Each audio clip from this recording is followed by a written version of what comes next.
নমস্কার, story officially চ্যানেলে আপনাদের প্রত্যেককে স্বাগত। আমি আজকে ভীমের পুত্র ঘটোৎকচ, মানে ভীম এই হিড়িম্বাকেও বিয়ে করেছিল, আর হিড়িম্বা আর ভীমের পুত্র ঘটোৎকচ ছিল। এবং এই ঘটোৎকচের আবার পুত্র বর্বরী, তার সম্বন্ধে আমি বলছি, মানে তার পুরো জীবনীটাই আমি সংক্ষেপে বলার চেষ্টা করছি। মৌলবীদের যখন মোড় ছিল, যে মৌলবীদের যে প্রধান যিনি ছিলেন, তার সঙ্গে ভগবান শ্রীকৃষ্ণের যুদ্ধ হয় এবং সেই যুদ্ধে মোরকে ভগবান শ্রীকৃষ্ণ হাতে তার মৃত্যু হয়। কিন্তু তার মেয়ে ছিল কামকালিকা। কামকালিকা ভগবান দেবী দুর্গার উপাসনা করে তার থেকে কয়েকটা তীর তিনি তার উপাসনা করে এবং তিনি পেয়েছিলেন, দেবী দুর্গা তাকে দিয়েছিল। তিনি যোদ্ধা ছিলেন। তিনি যখন শুনতে পায় যে তার বাবার ভগবান শ্রীকৃষ্ণ হাতে মারা যায়, তখন সে কী করে, কৃষ্ণের উদ্দেশ্যে তার ওই তীর মারে এবং কৃষ্ণের সঙ্গে যুদ্ধ করতে যায়। তখন সেই তীর যখনই সে কৃষ্ণকে উদ্দেশ্য করে মেরেছে, সেই তীর কৃষ্ণের কাছে গিয়ে নিষ্ক্রিয় হয়ে যায়, কোনো কাজ করে না। তারপর ভগবান তখন কি করে, তা ওই কামকালিকার উপর রাগ করে সুদর্শন চক্র ছেড়ে দেয় এবং সুদর্শন চক্র যখন কামকালিকাকে মারতে আসে, তখন দেবী দুর্গা প্রকট হয়ে যায় এবং ভগবান শ্রীকৃষ্ণকে বলে যে একে মেরো না।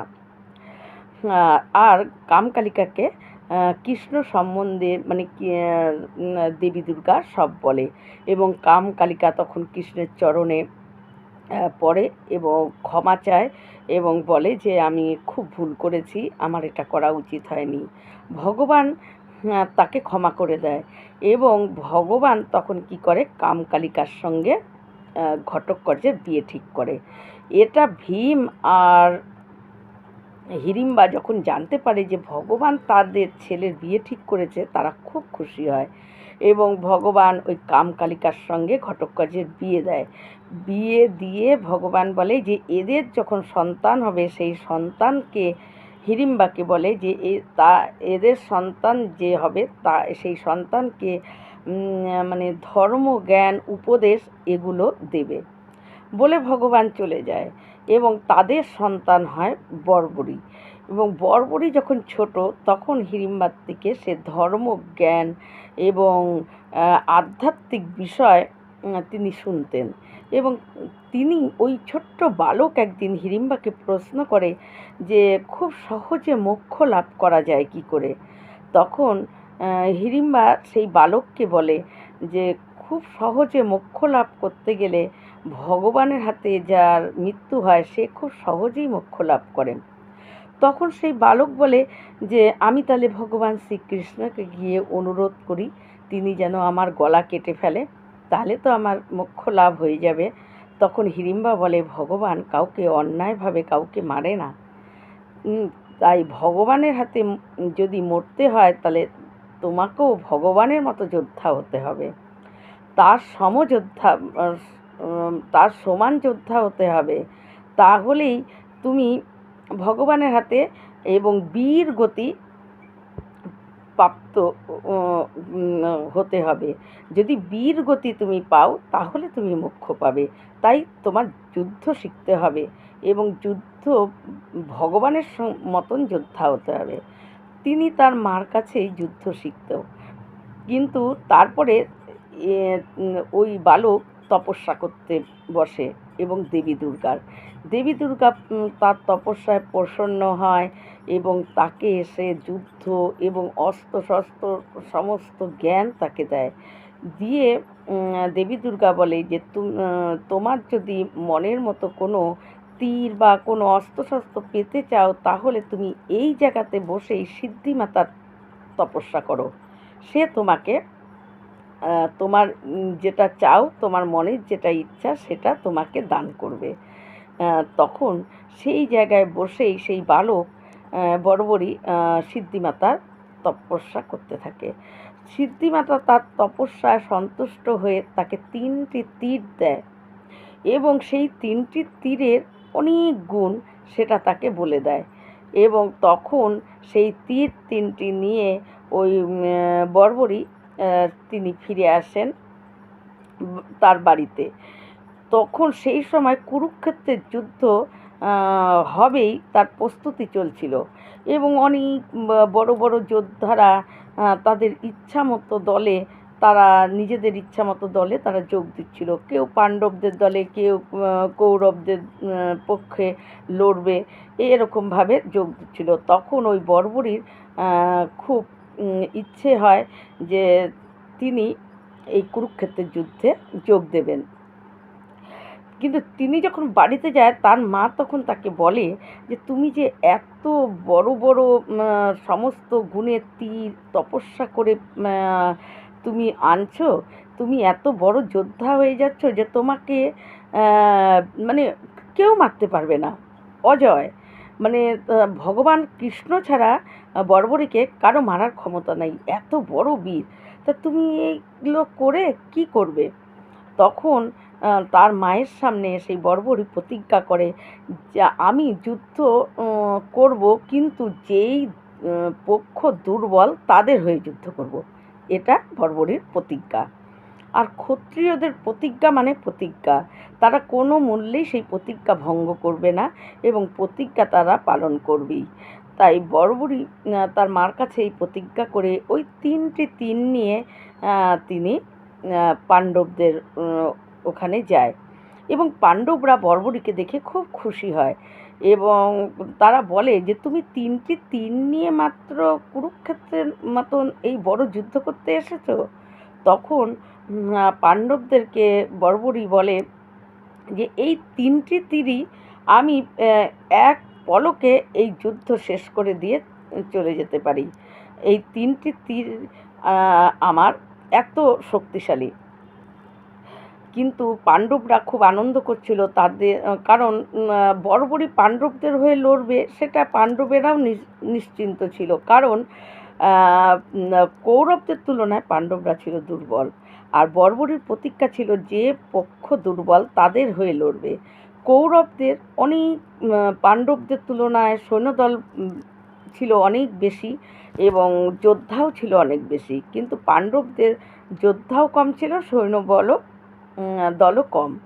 তাই কৌরবদের তুলনায় পাণ্ডবরা দুর্বল, তাই বড়বড়ি পাণ্ডবদের হয়েই লড়বে, এটা ভগবানও জানত। পাণ্ডবরা খুশি আনন্দ পাচ্ছে যে বড়বড়ি তাদের হয়ে লড়বে।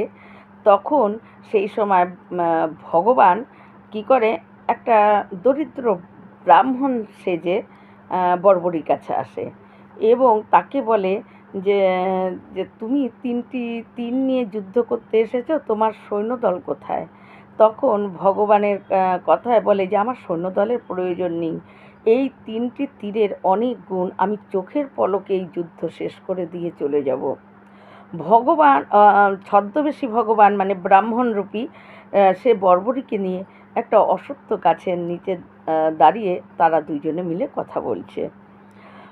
ভগবান বড়বড়িকে বলে যে তোমার এই 3টি তীরের কী গুণ আছে যে তুমি এই 3টি তীর নিয়ে যুদ্ধ করতে এসে গেছো? তখন বড়বড়ি বলে যে আমি শুধু 3টি তীর নিয়ে যুদ্ধ করতে আসিনি, সঙ্গে আমার একটা প্রতিজ্ঞাও আছে। ভগবান তখন বলে যে কী প্রতিজ্ঞা? বলে যেই দল দুর্বল আমি তাদের হয়ে লড়ব, আমি যখনই দেখব যেই দল দুর্বল আমি তখনই তার হয়ে লড়ব। ভগবান বলল ঠিক আছে, মানে ছদ্মবেশী ভগবান। তখন ভগবান বলে দেখি তোমার তীরের গুণ। বড়বড়ি প্রথমে বলে দেয় যে আমার এই 3টি তীরের গুণ কেমন। আমার প্রথম তীর চিহ্নিত করবে যে কাকে কাকে তীরে বিদ্ধ করতে হবে, আর দ্বিতীয় তীর কাকে কাকে মারা যাবে না সেটা চিহ্নিত করবে, আর তৃতীয় তীরটি যখন আমি মারব তখন যাকে যাকে চিহ্নিত করেছে তারা যদি কেউ লুকিয়েও থাকে, সেই যেখানেই লুকাক ওখানে গিয়েও তাকে তীরে বিদ্ধ করবে। আর এই রকমই আমার তীরের গুণ। ভগবান তখন বুঝতে পারে যে যে তীরের অনেক গুণ আছে। ভগবান তখন বলে যে দেখি একটু পরীক্ষা করে। ভগবান তখন বলে যে এই যে গাছের নিচে দাঁড়িয়ে আছি তুমি আমি, সেটা ছিল অশ্বত্থ গাছ। এই গাছের প্রত্যেকটি পাতাকে তীরে বিদ্ধ করে আমাকে দেখাও তো। তখন সেই বালক রাজি হয় এবং সেই বালক তখন কি করে, ওই ধনুকের মধ্যে সেই তীরটি তিনি মানে প্রস্তুত করছে মারার জন্য। তখন ভগবান একটু তার চোখের আড়ালে একটা পাতা, অশ্বত্থ পাতা নিয়ে তার নিজের পায়ের তলায় রেখে দেয়। আর বর্বরী যখন ওই তীরটি মারে, অশ্বত্থ গাছের যত পাতা আছে সমস্ত পাতাকে তীরে বিদ্ধ করে সেই তীরটি ভগবানের পায়ের সামনে এসে মানে ভগবানের পা ছেদ করে ঢোকার চেষ্টা, মানে ঢুকবে এরকম ভাব হচ্ছে। তখন ভগবান বলে, আরে বালক, তোমার তীর আমার পায়ের সামনে এসে এরকম করছে কেন? তখন বলে যে প্রভু, ব্রাহ্মণ দেবতা, আপনার পায়ের নিচে একটা পাতা আছে, সেই আপনি শিগগিরই পা উপরে নিন, না হলে আপনার পা ছেদ করে ওই পাতাটাকে ওই তীরে বিদ্ধ করবে। ভগবান তখন পা তাড়াতাড়ি করে উপরের দিকে ওঠায় এবং ওই পাতাটিকেও তীরে বিদ্ধ করে চলে যায় আবার তীর যেখানে সেখানে।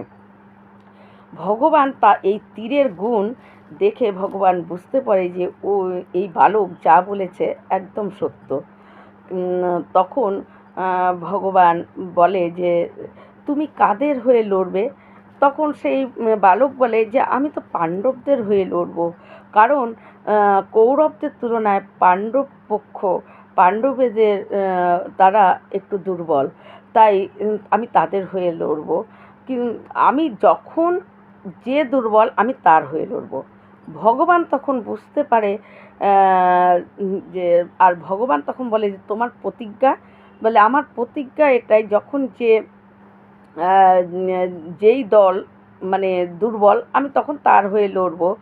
ভগবান তখন বুঝতে পারে যে এর তীরের সত্যি প্রচণ্ড ক্ষমতা আছে এবং এর প্রতিজ্ঞা অটল, এর প্রতিজ্ঞা ভাঙা যাবে না। কিন্তু এ যদি যুদ্ধ করে তাহলে ও ছাড়া কেউ বেঁচে থাকবে না, কারণ ও প্রথমে পাণ্ডবদের হয়ে তীর তার প্রথম তীরে চিহ্নিত করে নেবে কৌরবদের যত সৈন্যদল আছে এবং বড় বড় যোদ্ধাদেরকে, এবং তার শেষ তীরটি তাদের সবাইকে তীরবিদ্ধ করবে এবং তাদের দল তখন কি হবে, দুর্বল হয়ে যাবে।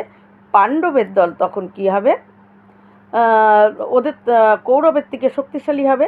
তখন ও দল বদল করে ফেলবে, ও দল বদল করে বলবে যে এখন পাণ্ডবরা শক্তিশালী আর কৌরবরা দুর্বল হয়ে গেছে, তাই আমি এখন কৌরবদের হয়ে লড়ব।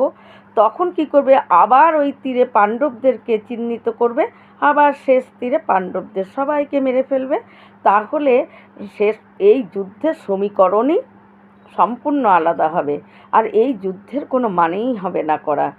আর এরকম যদি হয় তাহলে পাণ্ডব কৌরব প্রত্যেকেরই মৃত্যু হয়ে যাবে, বেঁচে থাকবে শুধু ও একাই। তাই ভগবান তখন ওই বর্বরী তখন ভগবানকে বলে, মানে ব্রাহ্মণকে বলে যে আপনি যদি কোনো কিছু যুক্তি দেন, এর মধ্যে কি আপনার কোনো যুক্তি যদি দেওয়ার থাকে আমাকে দেন। তখন সেই ব্রাহ্মণ বলে যে আমাকে যদি তুমি বলো, আমি তোমাকে বলছি তুমি কোনো পক্ষ হয়েই যুদ্ধ করবে না। কিন্তু কিছুতেই সেই বালক রাজি না ভগবান ব্রাহ্মণের এই কথায়। ব্রাহ্মণ দেবতাকে বলে যে না, এটা আমি করতে পারবো না। আমি যদি যুদ্ধ না করি, যুগ যুগান্তর ধরে মানুষ আমাকে বলবে যে কুরুক্ষেত্রের মতন এত বড় যুদ্ধ দেখে আমি ভয় পেয়ে গেছি, তাই আমি যুদ্ধ করিনি। কিন্তু আমি তো ভয় পাইনি, আমি যুদ্ধ করবই। তখন ভগবান কোনো ব্রাহ্মণ দেবতা আর মানে ভগবানের ছদ্মবেশ ধরে আছে ব্রাহ্মণের, সে আর কোনো দিক না বুঝে শেষ চালটা সে তখন তাকে বলে যে আমি দরিদ্র ব্রাহ্মণ, আমি তোমার কাছে কিছু ভিক্ষা চাই। তখন সেই বালক বলে যে আমার কাছে আপনি কি ভিক্ষা চান? তখন ওই দরিদ্র ব্রাহ্মণ খুব তাড়াতাড়ি বলে ফেলে আমি তোমার মাথাটা চাই। উম, কিন্তু ওই বালক বর্বরী তখন বলে যে আমি আপনাকে মাথা দেব, আমি রাজি, কিন্তু তার আগে আপনার বলতে হবে আপনি কে, আপনি সাধারণ ব্রাহ্মণ না। তখন ভগবান কী করে, নিজের রূপে আসে, ভগবান শ্রীকৃষ্ণের রূপে আসে। এবং তখন ভগবান শ্রীকৃষ্ণকে রূপে যখন ওই ব্রাহ্মণ আসে, ওই বালক এত খুশি হয়ে যায়, তার চোখ দিয়ে আনন্দের জল ঝরতে থাকে, যে যার জন্য আমার এত তপস্যা, যার জন্য আমার যুদ্ধ শিকার, যুদ্ধের যার হাতে মারা, যাতে আমি মরতে পারি, যার জন্য আমি এত তপস্যা করেছি, আজকে সেই আমার মাথা চাচ্ছে আমার কাছে ভিক্ষা। তাহলে এর থেকে আনন্দের ব্যাপার আর কি হতে পারে? আর তখন ভগবানকে সে ওই বর্বরী বলে যে আমি আপনাকে আমার মস্তক দান করবই নিশ্চিত, কিন্তু আমার খুব ইচ্ছা কুরুক্ষেত্রের যুদ্ধটা নিজের চোখে দেখার, আপনি যদি এইটুকু ব্যবস্থা করে দেন। ভগবান তখন ওই বালকের প্রতি এবং বালকের ওই ভগবানের প্রতি ভক্তি দেখে ভগবান খুব করুণা হয়ে যায়। ভগবান বলে হ্যাঁ, তুমি কুরুক্ষেত্রের যুদ্ধ দেখতে পাবে, আমি তোমাকে দিব্য দৃষ্টি দান করছি, এবং তোমার মাথাটা আমি কুরুক্ষেত্রের যুদ্ধের এমন এক উঁচুতে জায়গায় রেখে দেব, এবং সেখান থেকে তুমি পরিষ্কার সমস্ত কুরুক্ষেত্রের যুদ্ধ দেখতে পারবে এবং সমস্ত কিছু শুনতে পারবে। তাই তখন সেই বালক তার মাথাটা কেটে ভগবানকে দেয়, আর ভগবান তার কথা মতো সেই মাথাটিকে কুরুক্ষেত্রের যুদ্ধ যাতে পরিষ্কার দেখা যায়, শোনা যায়, সেই রকম একটা উঁচু জায়গায় তার মাথাটাকে রেখে দেয় সুন্দর করে। এবং তারপর যথারীতি কুরুক্ষেত্রের যুদ্ধ হয়, এবং কুরুক্ষেত্রের যুদ্ধে পাণ্ডবেরা জয়ী হয় আর কৌরবেরা হেরে যায়। কিন্তু পাণ্ডবেরা জিতা পর সমস্ত ওখানকার মানুষদের মধ্যে এবং ভীম, অর্জুন এদের মধ্যেও মানে বিবাদ শুরু হয়, মানে মুখে মুখে তর্কাতর্কি হালকা, যে এই যুদ্ধে কে সবচাইতে বেশি পরাক্রম দেখিয়েছে, আর এই যুদ্ধে সবচেয়ে বেশি যুদ্ধ করেছে কে। কেউ বলে ভীম, কেউ বলে অর্জুন, এবং ওখানকার অনেক মানুষের মধ্যেও খুব তর্কাতর্কি হয়েছে। কেউ বলছে না ভীম বেশি পরাক্রম দেখিয়েছে, কেউ বলছে অর্জুন, আবার অর্জুন আর ভীমের মধ্যেও এই ভাব, অর্জুন ভাবে আমি বেশি পরাক্রম দেখিয়েছি, ভীম ভাবে আমি বেশি দেখিয়েছি। তখন সবাই গিয়ে ভগবান শ্রীকৃষ্ণকে জিজ্ঞাসা করে যে এই যুদ্ধে এদের মধ্যে কে বেশি পরাক্রম দেখিয়েছে।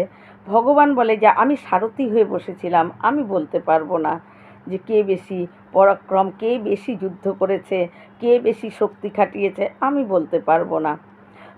চলো, তখন ভগবান পঞ্চ পাণ্ডব এবং অন্য সব মানুষদেরকে নিয়েও ভগবান ওই বর্বরীর কাছে যায়, এবং বর্বরীর কাছে গিয়ে ভগবান বলে যে বালক, তুমি তো সম্পূর্ণ যুদ্ধ তুমি দেখেছো এবং শুনেছো, এবার তুমি বলো তো যে এই যুদ্ধে সবচাইতে বেশি বড় যোদ্ধাকে কে বেশি যুদ্ধ করেছে। তখন সেই কাঁটামুণ্ড বর্বরীর হেসে ওঠে এবং ভগবান শ্রীকৃষ্ণকে বলে যে প্রভু, এই যুদ্ধে তো আমি কাউকে লড়তে দেখিনি, না আমি অর্জুনকে লড়তে দেখেছি, না আমি ভীমকে লড়তে দেখেছি, আমি তো এই যুদ্ধে দেখেছি আপনার সুদর্শন চক্র প্রত্যেককে সংহার করছে, এবং প্রত্যেকের যখন মৃত্যু হয়ে যাচ্ছে তারপরে অর্জুনের তীর এসে তার গায়ে পৌঁছাচ্ছে, এবং মৃত্যুর পর অর্জুনের তীর আসছে। আমি দেখলাম পিতামহ ভীষ্মকে আপনি সুদর্শন চক্র দিয়ে প্রত্যেকটা জায়গায় ছিদ্র তৈরি করে দিলেন, আর অর্জুনের তীর এসে ওই ছিদ্রের মধ্যে পড়ে যাচ্ছে। আমি তো ভীমকেও দেখিনি যুদ্ধ করতে, আমি তো অর্জুনকেও দেখিনি যুদ্ধ করতে, আমি যুদ্ধ করতে দেখেছি আপনাকে। এবং একজন বড় মানে সবচাইতে যোদ্ধা হয়ে আপনি যুদ্ধ করেছেন। আমি দেখছি আপনি প্রত্যেককে সংহার করেছেন, আর আপনার মেরে দেওয়া পর অর্জুনের তীর ভীমের গদায় এসে তাদের গায়ে পড়েছে, লেগেছে। তখন অর্জুন আর ভীম দুজনেই মানে এই বড়বুড়ির কথা শুনে তারা অবাক হয়ে যায়, এবং তারা নিজেরাই লজ্জা পায় যে আমরা নিজেরা ভাবছি যে কে বেশি যুদ্ধ করেছি। আমাদের এইটুকু মানে মাথায় এইটুকু দৃষ্টিভঙ্গি আমাদের এখনও আসেনি যে আমরা এই যুদ্ধে আমরা জয়ী হইনি, ভগবান আমাদের হয়ে লড়েছে, তাই আমরা জয়ী হয়েছি। এই যুদ্ধে যদি কেউ যোদ্ধাই হয় সে হলো ভগবান বাসুদেব কৃষ্ণ। এই যুদ্ধে যদি কেউ সবচাইতে বেশি পরাক্রম দেখিয়ে থাকে সে হলো ভগবান শ্রীকৃষ্ণ। হ্যাঁ, কিন্তু আমরা অবুঝ হয়ে মতন আমরা বলছি যে আমি বেশি পরাক্রম দেখিয়েছি আর তুমিও বলছো তুমি। তখন ভগবান ওই বড়বড়িকে বর দেয় ভগবান শ্রীকৃষ্ণ যে তুমি আর তোমার এই মুণ্ডটাই, আর আমি স্বয়ং তোমার মধ্যে তুমি বড়বড়ি থাকলে না, তুমি একজন মানে ভগবান শ্রীকৃষ্ণই ভগবান তাকে তার শরীরের মধ্যে ভগবান নিজের একই অংশ তার মধ্যে ভগবান দেয়। আর এবং ওই ওই বড়বড়ির ওই মাথাটাই হলো সব জায়গায় শ্যাম বাবা এবং খাটু শ্যাম নামে পরিচিত। এবং ভগবান শ্রীকৃষ্ণ তাকে মানে ভগবান কি দিবে, ভগবান ওকে নিজেকেই দিয়ে দিয়েছে। মানে ওই বড়বড়ির মানে এত ভক্তি দেখে ভগবান কাছে ভগবানের দেওয়ার মতন ভগবানের কাছে আর কিছু ছিল না। ভগবান তাকে কি দিবে, যেটাই দিবে সেটাই তা ভগবানের মনে হচ্ছে যে তাকে ছোট করা হচ্ছে, মানে তাকে দেওয়ার মতো জিনিস ভগবানের কাছেও নেই। ভগবান তখন নিজের শরীরকে নিজের রূপকে তাকে দিয়ে দিয়েছে, যে মাথাটা ওই বড়বড়িরই থাকবে কিন্তু গোটা শরীর অর্থাৎ সে একটা কৃষ্ণ, সেও একটা ভগবান বিষ্ণু, তাই তাকে শ্যাম বাবা নামে পরিচিত। আর কথিত আছে এই শ্যাম বাবা খুব জাগ্রত। শ্যাম বাবার কাছে যদি কেউ মন প্রাণ দিয়ে বাবার কাছে বাবার কাছে কিছু চায় এবং কোনো বিপদে পড়লে যদি শ্যাম বাবার কাছে কিছু বলা যায়, শ্যাম বাবা সেটা খুব যত তাড়াতাড়ি পারে তাকে সেই বিপদ থেকে উদ্ধার করে দেয়। এবং শ্যাম বাবা আর কেউ না, শ্যাম বাবা হলো স্বয়ং ভগবান শ্রীকৃষ্ণ। ভগবান ওকে দেওয়ার মতো ভগবান, তার কাছে ভগবানের কাছে কোনো জিনিস ছিল না, ভগবান তাই নিজেকেই দিয়ে দিয়েছে যে তুমিও একটা কৃষ্ণ। তাই ভগবান ওই ছোট্ট বালক প্রথম থেকে এই ভগবানের হাতে মোক্ষ লাভের জন্য সে সমস্ত কিছু করেছে ওই ছোটোর থেকে।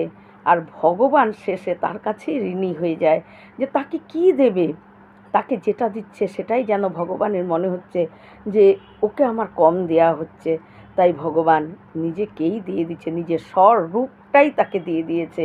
এবং সেও হলো একজন ভগবান শ্রীকৃষ্ণ।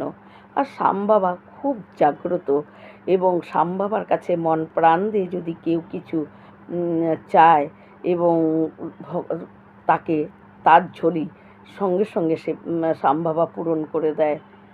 এই রকম ভিডিও পাওয়ার জন্য আমার চ্যানেলটিকে সাবস্ক্রাইব করবেন। নমস্কার।